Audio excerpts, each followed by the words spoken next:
ఈరోజు నేను green chilli chicken ఏ విధంగా ప్రిపేర్ చేశానన్నది మీతో షేర్ చేసేస్తానండి. దీనికోసం మనకు కావాల్సింది చికెన్ అనమాట మెయిన్ ఇంగ్రీడియంట్ అయితే. ఆ తర్వాత జీడిపప్పు, కొత్తిమీర, వెల్లుల్లి రెబ్బలు, అల్లం, అలాగే పచ్చిమిర్చి వీటన్నింటిని ఏందంటే మిక్సీ పట్టేసుకోవాలి. పెరుగు వేసి మిక్సీ పట్టుకోవాలి తప్పకుండా. పెరుగు అయితే మెయిన్ అనమాట. మిక్సీ పట్టేసిన తర్వాత ఇక్కడ చికెన్ నీట్‌గా వాష్ చేసుకున్నాను. అందులో కలిపేసుకోవాలి మనం. ఇందులోనే మనం కొద్దిగా పసుపు, అలాగే సాల్ట్ యాడ్ చేసేసుకోవాలి రుచికి తగినంత. సాల్ట్ కొద్దిగా తగ్గినా పర్లేదండి. తర్వాతైనా యాడ్ చేసుకోవచ్చు. ఈ విధంగా యాడ్ చేసిన తర్వాత బాగా కలిపేసుకోవాలి మనం. దీన్ని ఈ విధంగా కలిపేసుకున్న తర్వాత ఒక అరగంట అయినా గానీ సైడ్‌కి పెట్టుకోవాలండి. ఇదే మెయిన్ అనమాట. అలా అప్పటికప్పుడు ప్రిపేర్ చేసుకోకుండా అరగంట సైడ్‌కన్నా పెట్టుకోండి. లేకపోతే డీప్ ఫ్రిడ్జ్‌లో అన్నా పెట్టుకోవచ్చు. నేనైతే డీప్ ఫ్రిడ్జ్‌లో అయితే ఒక అరగంట అయితే పెట్టేశాననమాట. అరగంట తర్వాత ఒక కడాయి తీసేసుకొని కొద్దిగా ఆయిల్ వేసుకున్నానండి. మరీ ఎక్కువ కూడా వేయలేదు ఆయిల్ అయితే నేను. ఆయిల్ వేసుకున్నాను. అలాగే దాల్చిన చెక్క, 4 లవంగాలు కూడా యాడ్ చేసుకున్నానన్నమాట. ఇంకా మీరు బిర్యానీ ఆకు ఇంకా మొగ్గ ఏదైనా ఉన్నా గానీ యాడ్ చేసేసుకోవచ్చు. అది మీ ఇష్టం అనమాట. అయితే ఇక్కడ 2 ఆనియన్స్ చిన్నవి తీసేసుకున్నాను. అలాగే పచ్చిమిర్చి 2 పచ్చిమిర్చి తీసేసుకున్నానండి.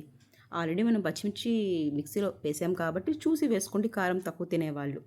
ఇక్కడ ఆనియన్ కూడా బాగా ఫ్రై అయిపోయిన తర్వాత ఒక అరగంట తర్వాత మనం ఈ స్టోర్ చేసినటువంటి చికెన్‌ని తీసి ఇక్కడ నేనేం చేస్తున్నానంటే ఓన్లీ చికెన్ ముక్కలు మాత్రమే వేసి ఫ్రై చేసుకుంటున్నాననమాట. పూర్తిగా కూడా వేసేసుకోవచ్చు. బట్ నేను ఇలా చేస్తున్నానండి. నేను ఏ విధంగా ప్రిపేర్ చేస్తానది మాత్రం షేర్ చేస్తున్నాననమాట. ఓన్లీ చికెన్ ముక్కలు తీసి వేస్తున్నాననమాట. ఈ ఆయిల్‌లోనే ముక్కలనేది ఫ్రై అవ్వాలి అని చెప్పేసి. నేను ఇదే ఫస్ట్ టైం చేయడం అయితే కొన్ని వీడియోస్ చూశాను. బట్ వీడియోస్‌లో ఉన్నది ఉన్నట్టుగా నేనైతే ప్రిపేర్ చేయట్లేదు. కొద్దిగా మార్చి ప్రిపేర్ చేసుకుంటున్నాననమాట. సో, అది. అయితే ఇక్కడ ఈ ముక్కలు వేసిన తర్వాత ఒక 5 మినిట్స్ ఏందంటే మూత పెట్టేస్తున్నానండి ఇక్కడ నేను. అంటే ఆయిల్‌లోనే చికెన్ ఏందంటే ఫ్రై అవుతే కొద్దిగా బాగా టేస్ట్ ఉంటుంది అని చెప్పేసి. 5 మినిట్స్ తర్వాత చూస్తే ఈ విధంగా ఉందనమాట. మళ్ళీ కలిపేసుకొని మరొక 5 మినిట్స్ ఏందంటే మూత పెట్టేస్తాననమాట నేనైతే. సో, అది. గ్రీన్ చిల్లీ చికెన్ గ్రీన్‌గానే ఉండాలంటే చిల్లీస్ మాత్రమే యూజ్ చేసుకోండి. కారం యూజ్ చేయకండి. ఈ మసాలాని ఏందంటే పక్కన పెట్టేస్తున్నాను. 5 మినిట్స్ తర్వాత ఏందంటే మసాలా అయితే వేసేసానండి. ఆ క్లిప్ మిస్ అయిపోయిందనమాట. ఏం లేదు. ఈ మసాలాని తీసుకెళ్ళి ఇందులో వేసాను అంతే. కొద్దిగా వాటర్ యాడ్ చేసుకొని అందులో వేసేసాను. ఎందుకంటే చికెన్ కొద్దిగా ఉడకాలి కాబట్టి. వాటర్ వేయకపోయినా పర్లేదు. మనం ఆల్రెడీ పెరుగు యాడ్ చేసాం కాబట్టి. కొద్దిగా వేసుకున్నా నేను అంతే.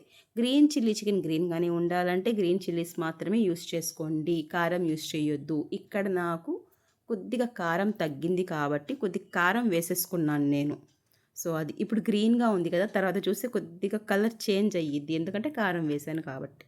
సో, అది డిఫరెన్స్ అయితే ఫస్టే చెప్పేస్తున్నాను మీకు నేను. సో, అది. అయితే నిజంగా టేస్ట్ అయితే ఉందండి. మనం జీడిపప్పులు కూడా వేసాం కాబట్టి అమేజింగ్ అనమాట. నిజంగా ఇంత మంచి టేస్ట్ ఉంటుంది అని నేను అస్సలు ఎక్స్‌పెక్ట్ చేయలేదు. మా బాబుకి నచ్చింది, హస్బెండ్‌కి, నాకు అందరికీ చాలా బాగా నచ్చిందనమాట.